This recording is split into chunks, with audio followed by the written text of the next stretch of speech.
everyone. Dan here, and we're at my home gym. What we're going to be doing today is we're going to be covering some different setups for the deadlift. And so what we've got here is we've got a purple White Line Athletics band. The first thing I'm going to teach you guys is a setup where if you're at the home at a commercial gym, you may not have band pegs. And so this setup is very simple. What you're going to do is you're going to take your band. You're simply going to lay it over top of the bar. The important thing that you want to do is you want to set up the band as evenly as possible over top of the bar. Next thing you're going to do is you're going to step over it, making sure that you take your deadlift stance width. And lastly, you're going to start the deadlift.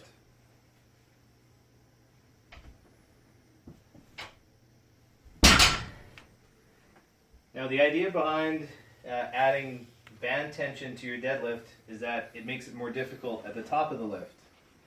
So this could be a very effective training tool for working on your lockout. So next, we're going to talk about setting up bands in a home gym where you have band peg placements. So here I have White Line's pink unicorns. What we're going to be doing today is we're going to be utilizing these band pegs. We're going to set up these pegs inside the rack.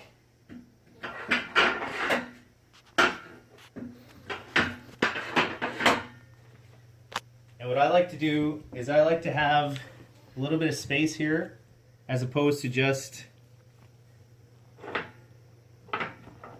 singles such as this. What's very important is that when you do start your deadlift, all of the slack must be out of the band, or else it may put you in a compromised position when you start the lift.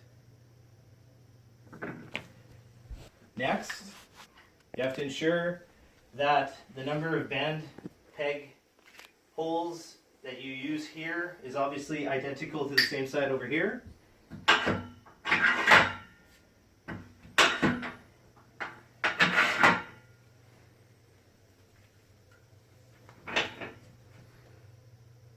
And now we can start the deadlift. So what we've done here is we've taken the weights off, we've slipped the bar through the pink unicorns, we've set up the band pegs on the inside of the rack. The next thing that we have to do is we have to make sure that everything is set up nice and evenly. So as you can tell here, the bar is not in the center of the floor. This is the exact center of the floor. So the first thing we're going to do is we're going to adjust the bar to make sure that this center knurling is right in the middle of the rack, which it is here. Now the next thing you're going to notice is that these bands are not set up, distributed the weight evenly. And so what we're going to do is we're going to make sure that the bottom of the band goes right to the edge of the pegs, and that the band is straight here as well. So we've done it on this side, and this side as well. Now, when we start to engage the lift, what we have to make sure is that the bar still travels in the same path of your regular deadlift movement. You can use the band pegs as guides to set up your feet in the proper position. It's obvious that if you put your feet too far forward, when you attempt your lift, this will have a negative impact on the deadlift motion. The same can be said if your feet are placed too far away from the bar. If I were to attempt to pull this deadlift in this setup, what will happen is my upper back will want to fall forward because I'll be attempting to lift more of the weight into me. So, midfoot is how I like to deadlift. That's midfoot where the bands are as well. You can roll the bar out if you like to get your grip.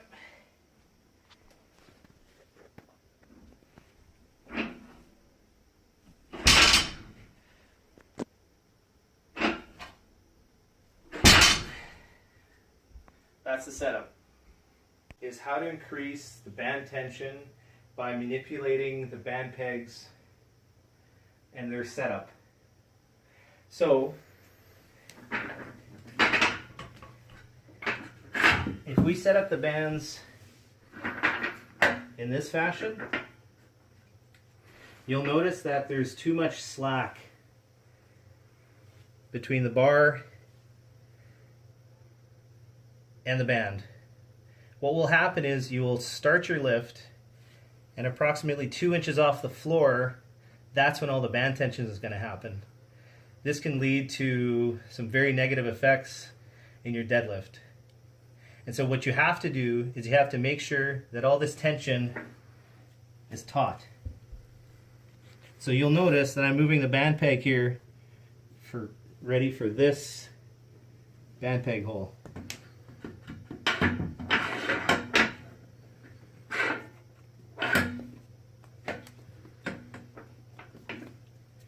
That's a proper setup for band tension. Now, if you'd like to increase the amount of band tension, it's very simple.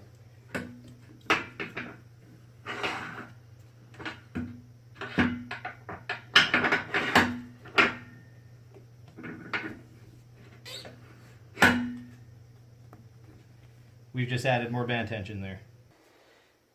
One thing to keep in mind, once we've created this band triangle, is that we will be pulling this at a rather long length. So one thing to keep in mind is that if you're stretching this anywhere between 2 and 2.5 times its length, to just be careful that the band doesn't break. Alright, so as you can tell, these shorter bands, they do offer a pretty consistent band tension and range of motion from the start of the deadlift to over at the top. But something like this, these bands are still surprisingly tight, but they get tighter at the top. And so something like this could be utilized for lockouts more specifically. So what I'm going to do now is I'm going to change over from this pink unicorn setup, the mini band setup. I'm going to utilize these longer bands by setting up the deadlift pegs on the outside. Alright, so here it goes.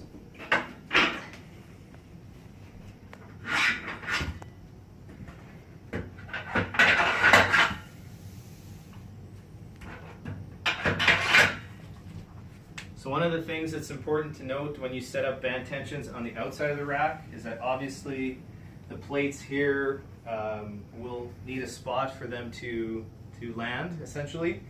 And so you have to place the band pegs on the outside of the 45-pound plates, for instance. So I've gone ahead and I've set up the band pegs as wide as possible. What I'll be doing in this case is I'll be taking a red band, first setting it up on this side, making sure that there are no folds.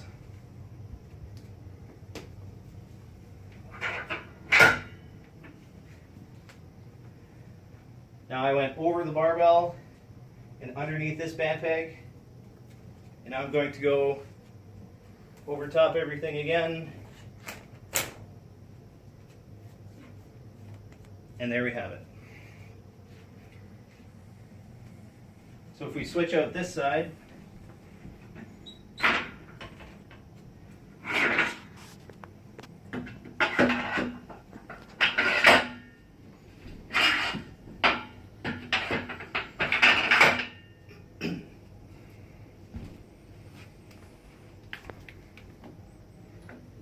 you'll remember that I started with the back peg. The key to any band tension is to try to be as consistent as possible. And so I'm going to go from the back band peg, over top, under, and back again.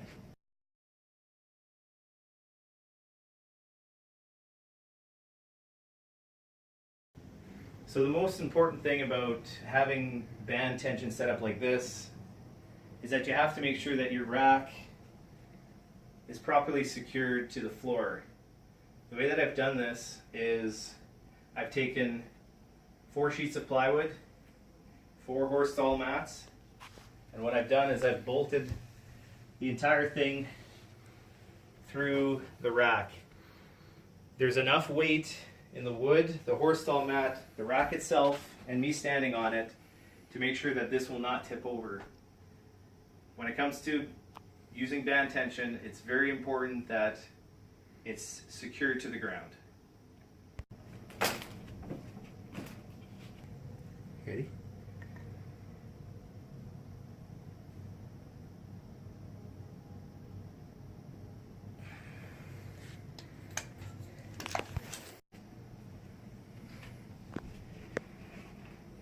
Now this deadlift will be slightly easier at the bottom, but become much, much heavier at the top.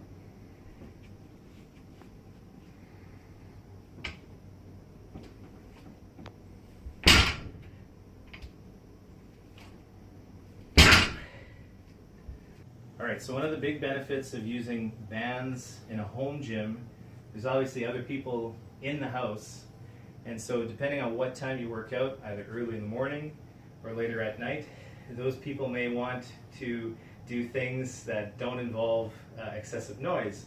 And so as you could probably imagine, a band is much quieter than a chain. So as a for instance,